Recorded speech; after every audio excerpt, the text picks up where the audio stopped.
In this ArcGIS Pro demonstration, we're going to show how to move around the map, measure some things. Alright, so to begin with, let's look at zooming in and out. Right, so to zoom in and out, you can just turn the wheel on the mouse in forwards and backwards, and it'll zoom in and out. You can hold the shift key down and then left mouse click, and then you can zoom into a box. Hang on here. Right, box in on an area that you want to zoom in and out on. Right, you can right mouse click while sliding the mouse forwards or backwards. Oops, right mouse.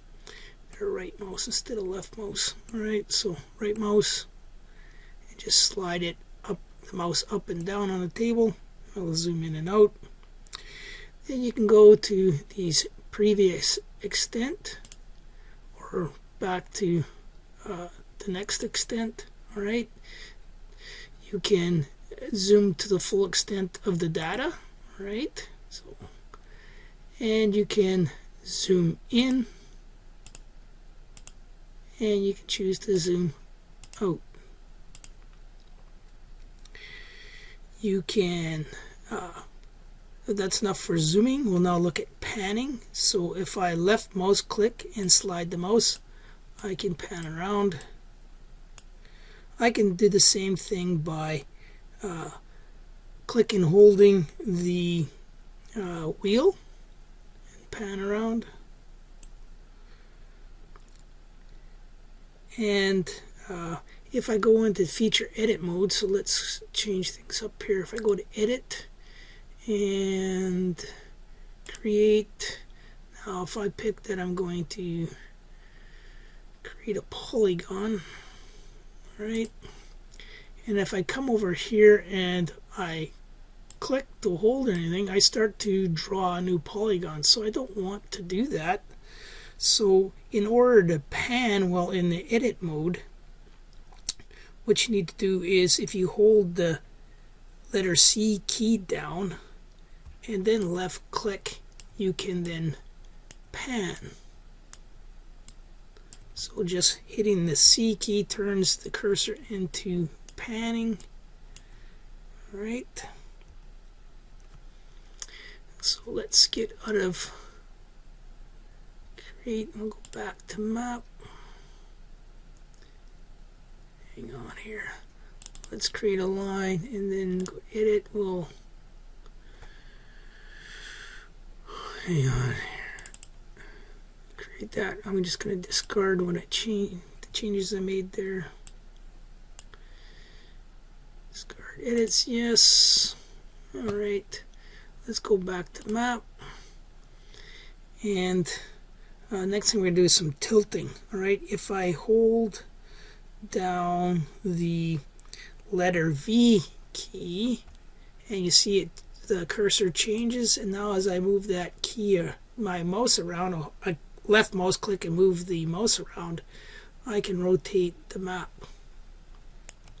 Then if after doing that I hit the letter N key, it should, alright, I'll click in the map area here, then I'll hit the letter N key.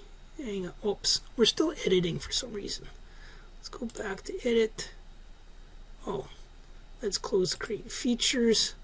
Let's go back to map. Let's click on explore here, and let's click in the map here, and let's hit the letter N, and it'll rotate back to north. The last thing I want to show is the measure tool. Alright, so if we come up to the measure tool here, if we hit the drop down, we can choose what we're going to measure. Let's start off with measuring distance. Alright, now it can tell me if I want to use planar or geodesic. We'll just leave it at planar. If I come to, okay, we're measuring distance. We already chose that. Units, we want metric. Alright, but We want to measure it in meters, let's say. All right, so if I want to measure between a couple of points here, across the lake here, bound by the cursor here, it gives me the measurement, but also up in the box here, it gives me the measurement. All right. All right, and then I can click, and if I want to continue off in this direction here, you can see it gives me the first segment, that first line, and then it's giving me the current one, and it's giving me the total of the two. All right, so I'll double click to stop that. Let's now switch what we're measuring. Let's measure area, and in units we're going to want to do it in hectares. All right, and if I wanted to get the number of hectares in this township, I could quickly draw that rectangle, and it tells me that it's just over almost 9,500 hectares.